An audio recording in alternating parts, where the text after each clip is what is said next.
तो क्या हाल चाल है सबके? बढ़िया। चला जा बहुत। आपने हमेशा ही नोटिस किया होगा कि मैं अपने मोस्ट ऑफ द वीडियोस में फ्लैगशिप किलर या फिर फ्लैगशिप स्मार्टफोन्स की बात करता हूँ। बट आज की वीडियो थोड़ी डिफरेंट होने वाली है क्योंकि आज हम बात करने वाले हैं एक ऐसे ब्रांड के बारे में जिसने बहुत ही कम टाइम पे बहुत ही अच्छी खासी पकड़ बना ली है स्मार्टफोन इंडस्ट्री में। I think you guessed it right, मैं बात करने वाला हूँ iQOO U5 के बारे में। हालांकि ये फोन इंडिया में अभी तक लॉन्च तो नहीं हुआ है, बट चाइना में this phone is going to be launched on 1 January 2022। अच्छा। एंड इंडिया में भी इसके आने के पूरे चांसेस है क्योंकि iQOO जितने फोन्स चाइना में लॉन्च करता है ऑलमोस्ट सारे ही फोन्स वो इंडिया में भी कुछ टाइम के बाद लॉन्च कर देता है। बात तो सही है। And this time iQOO U5 is expected to be launched in India on February 9th 2022। अब चाइना में इस फोन की प्राइस है 1299 yuan which is equals to around 15,000 Indian rupees. अब 15,000 की रेंज में ये फोन कुछ अमेजिंग स्पेसिफिकेशंस के साथ आता है। And I want to tell you कि iQOO phones are known for its gaming and performance, but इस बार इनका iQOO 7 30,000 की प्राइस रेंज में one of the best camera smartphone भी माना जाता है। एंड सेम iQOO U5 के साथ भी यही हो सकता है। रीजन ये है कि iQOO का पहला फोन iQOO 3 आया था iQOO UI पे जिसकी खुद की camera settings and image processing algorithms थी, बट अब iQOO के फोन्स आ रहे हैं FunTouch OS पे जो कि Vivo के इमेज प्रोसेसिंग एल्गोरिदम्स को फॉलो कर रहे हैं। And you know what, these days Vivo has the best camera smartphone in android department. हमारे मतलब आपको मत सिखा।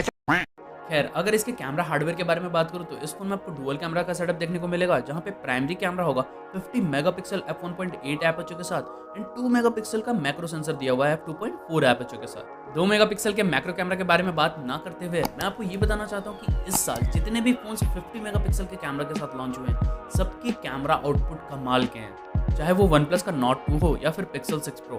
इवन बजट रेंज में भी Redmi 10 Prime, Narzo 50A, Realme 8i, इन सब फोन्स में भी आपको 50 मेगापिक्सल का ही कैमरा सेंसर देखने को मिलता है। बट iQOO के पास एक एडवांटेज है इसके FunTouch OS का, and I am damn sure कि इसकी वजह से ये फोन अपने बाकी सारे कंटेंडर से बेटर परफॉर्म करेगा। ये बड़ी अच्छी बात कही आप।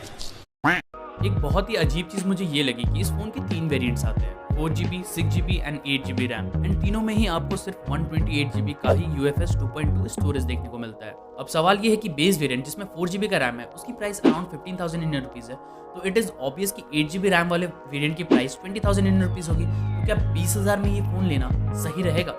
हमको नहीं पता। खैर, वो अभी थोड़ी देर में पता चल जाएगा क्योंकि वेरिएंट कोई सा भी हो, तीनों में ही आपको स्नैपड्रैगन 6 सीरीज का latest and greatest processor Snapdragon 695 देखने को मिलेगा which will be based on 6 nanometre architecture. भले ही ये प्रोसेसर 6 सीरीज का हो, बट परफॉर्मेंस के मामले में ये इवन 7 सीरीज के प्रोसेसर को भी टक्कर दे सकता है क्योंकि इसमें आपको Adreno 619 का GPU देखने को मिलता है। वही स्नैपड्रैगन 720G, 730G में भी आपको Adreno 618 का GPU देखने को मिलता है। ये स्कोर्स मैंने AnTuTu बेंचमार्क के ऑफिशियल वेबसाइट से उठाई है जहां पे स्नैपड्रैगन 690 का स्कोर स्नैपड्रैगन 730G से भी ज्यादा है। अब जब स्नैपड्रैगन 730G 690 को तो बीट ही नहीं कर सका तो 695 को क्या खाक बीट करेगा? रही बात बैटरी की, तो इस फोन में आपको 5000 mAh की बैटरी देखने को मिलेगी with 18 watt fast charging. Battery capacity तो सही है बट फास्ट चार्जिंग में बोलूंगा ठीक ठाक है क्योंकि मोस्ट ऑफ द स्मार्टफोन्स में जो इस प्राइस रेंज के अंदर आते हैं सब में ही आपको 18 वोट की ही फास्ट चार्जिंग देखने को मिलती है। बट अगर फास्ट चार्जिंग थोड़ी ज्यादा होती ना तो और भी मजा आ जाता। सबकी बात कर ली, बट डिस्प्ले के बारे में मैंने बताया नहीं ना। नहीं। इस फोन में आपको 6.58 इंचेस की एक फुल HD प्लस रेजोल्यूशन वाली LCD डिस्प्ले देखने को मिलती है which has 120 hertz refresh rate. And I want to tell you कि फ्रैंकली मुझे इसके डिस्प्ले प्रोटेक्शन के बारे में कुछ भी नहीं पता है। हो सकता है इसमें गोरिल्ला ग्लास की प्रोटेक्शन हो या फिर iQOO 7 की तरह स्कॉट सेंसेशन की। जैसे ही मुझे पता चलता है मैं आपको कमेंट सेक्शन में पिन कर दूंगा। ओके। तो ये थे अपकमिंग iQOO U5 के कुछ जबरदस्त specifications and renders. And you know what, जैसे ये फोन इंडिया में लॉन्च होता है इट इज पॉसिबल कि this phone could be the best gaming smartphone under 15,000। अच्छा।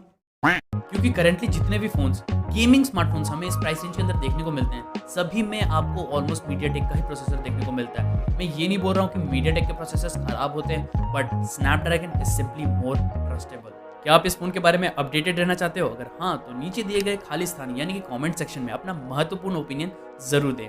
और अगर आपको ये वीडियो पसंद आई है तो एक लाइक कर दो यार, बड़ा मजा आता है। क्या बोला तूने? एंड चैनल पे नए हो तो यस सब्सक्राइब, मुझे बहुत ज्यादा जरूरत है सब्सक्राइबर्स की। मैं मिलता हूँ आपसे अगली वीडियो में, तब तक के लिए अस्सलाम वीस्ता।